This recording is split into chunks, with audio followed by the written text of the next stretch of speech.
நம்ம தொடர்ந்து ஈரானுடைய நிலவரங்களை பார்த்துட்டு இருக்கோம். இன்னைக்கு வந்திருக்கக்கூடிய சில முக்கியமான தகவலை ஒரு தொகுப்பா பார்க்கலாம். நம்ம தொடர்ச்சியாகவே அமெரிக்கா என்ன சொல்லிட்டு இருக்காங்கன்னா, நாங்க சமாதானம் பேசுறதுக்காக ஈரான்ட்ட முயற்சி பண்ணிட்டு இருக்கோம் 2 நாளா சொன்னாங்க. ஆனா இன்னைக்கு என்ன சொல்லிட்டாங்கன்னா, நாங்க கம்யூனிகேட் பண்ண ரொம்பவே முயற்சி பண்ணோம், ஆனா எங்கனால அவங்கள்ட்ட ரெஸ்பான்ஸ் எடுக்க முடியல அப்படின்னு சொல்லிட்டு இன்னைக்கு விக்காஃப் அவர்கள் சொல்லியிருக்காங்க. அமெரிக்காவுடைய விக்காஃப் அவர்களே இதை பேட்டி அளிச்சிருக்காங்க. IRGC உடைய தலைவர்கள்ட்ட எல்லாம் நாங்க பேசிட்டு இருந்தோம், இருந்தாலும் எங்களால கம்யூனிகேட்டும் பண்ண முடியல, ரெஸ்பான்ஸும் வரல அப்படின்னா இவங்க கண்டிப்பா கம்யூனிகேட் பண்ணிருக்க மாட்டாங்கன்னு கேட்டா கிடையாது. இவங்க ஓமான் மூலமாக கம்யூனிகேட் பண்ணிட்டாங்க. அதுக்கப்புறம் பாத்தீங்கன்னா மற்ற மத்திய நாடுகள் இருக்குது, துருக்கி, சவுதி, கத்தாரு, இவங்க மூலமாவும் என்ன பண்ணிட்டு இருக்காங்க, இவங்க ட்ரை பண்ணிட்டு தான் இருக்காங்க. ஆனா இவங்க எதை சொல்ல வராங்கன்னா, இவங்க ரெஸ்பான்ஸ்ன்னு சொல்றதே அந்த அணு ஆயுத ஒப்பந்தத்துல கையெழுத்து போடுறதுக்கு தான் சொல்றாங்க.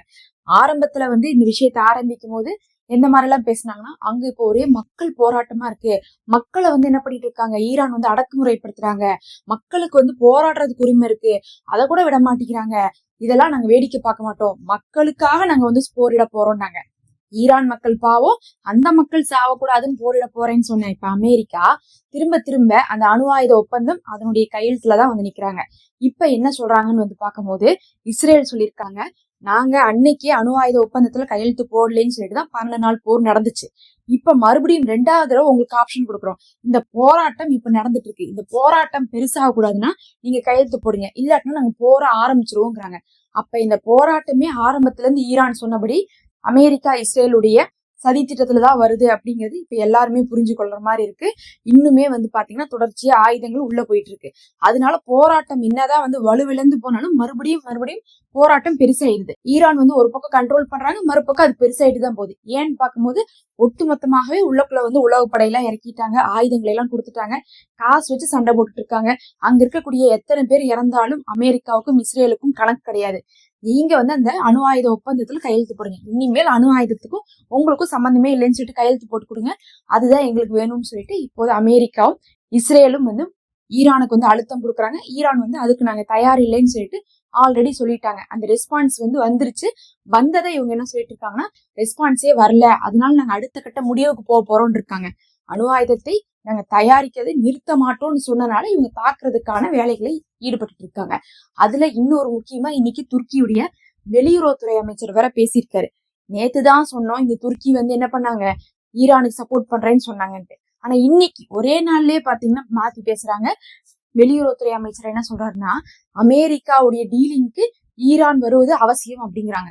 அதாவது இவங்க மத்தியஸ்தனம் பண்றாங்க. என்ன சொல்றாங்கன்னா, நீங்க அவங்க சொல்றதை ஒத்துக்கோங்க, அணு ஆயுதத்தை நாங்க உற்பத்தி படுத்த மாட்டோம்னு சொல்லிட்டு கையெழுத்து போட்டு கொடுங்கன்னு சொல்றாங்க துருக்கியுடைய வெளியுறவுத்துறை அமைச்சர்.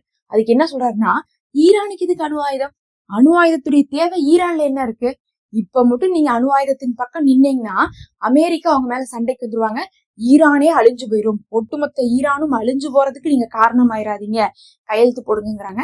இது துருக்கிக்கு முதல்ல தேவையில்லாத வேலைன்னு தான் சொல்லணும். இவங்களே அமெரிக்காட்டு இருந்து அணு ஆயுதத்தை வாங்கிட்டு துருக்கியில வச்சிருக்காங்க. ஆனா இவங்க அதை தயாரிக்கிறவங்களை பார்த்து எதுக்கு தயாரிக்கிறீங்க, தயாரிப்பை நிறுத்துங்க, கையெழுத்து போடுங்கன்னு கேட்கறாங்க.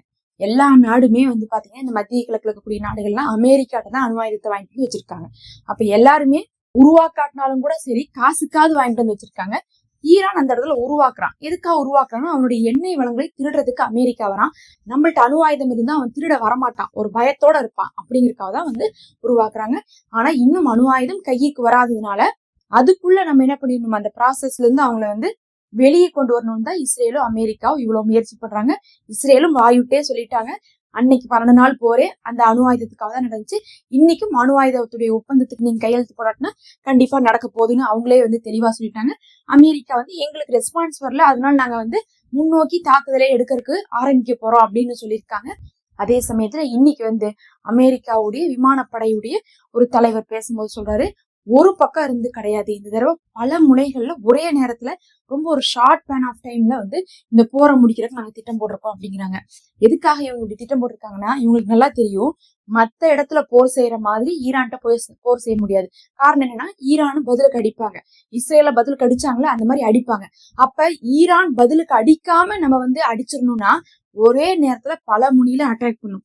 அதாவது அவங்களுடைய ரேடார் சிஸ்டம், அவங்களுடைய மிசைல்ஸ் இருக்கக்கூடிய இடம், அதுக்கப்புறம் ஆயுத கிடங்குகள், எங்கிருந்தெல்லாம் அடி வருமோ அத்தனை அடியுமே இவங்க அடிச்சு, அணு ஆயுதம் உற்பத்தி செய்யக்கூடிய இடத்தையே அடிச்சு, இந்த மாதிரி வந்து தலைவர்களே அடிச்சு, இந்த மாதிரி ஒட்டுக்கா எல்லாத்தையும் செஞ்சிட்டோம்னா அவங்க என்ன ஆயிருவாங்க, ஒரு மாதிரி சரண்டர் ஆயிருவாங்க. அதுக்கப்புறம் என்ன ஆயிரும், அணு ஆயுதமும் இருக்காது, அங்கிருந்து எண்ணெயும் நம்ம திருடிக்கலாங்கிறதுக்காக இந்த தடவை அமெரிக்கா ஒரே நேரத்துல பல முனையில அட்டாக் பண்றதுக்காக திட்டம் போட்டிருக்காங்க. கண்டிப்பா அதுல இஸ்ரேல் வந்து ஜாயின் பண்ணிப்பாங்க. அமெரிக்காவே வந்து பாத்தீங்கன்னா கடல் வழியாகவும் வான்வழியாகவும் தாக்குறதுக்கான பல ஏற்பாடுகளோட தான் போயிருக்காங்க. இந்த தடவை அமெரிக்கா இஸ்ரேல் 2 பேர் கை கோர்த்து ஈரான் அடிக்கிறதுக்கான ரொம்ப ஒரு திட்டத்துல இருக்கிறாங்க. ஈரான் வந்து அணு ஆயுதம் உற்பத்தி செய்யறதை நிறுத்த மாட்டோம்னு சொல்லிட்டு தான் அவங்களும் உறுதியா இருக்காங்க. பொறுத்திருந்து பார்க்கலாம். எந்த நேரம் வேணா போர் ஆரம்பிக்கிறதுக்கான வாய்ப்புகள் இருக்குன்னு சொல்லப்படுது. ஈரானும் வந்து அவங்களுடைய வான்பரப்பையெல்லாம் மூடி வச்சு ஒரு அவசர நிலை பிரகடனத்தோட தான் இருந்துட்டு இருக்காங்க. அடுத்த ஒரு காணொளியில சந்திப்போம்.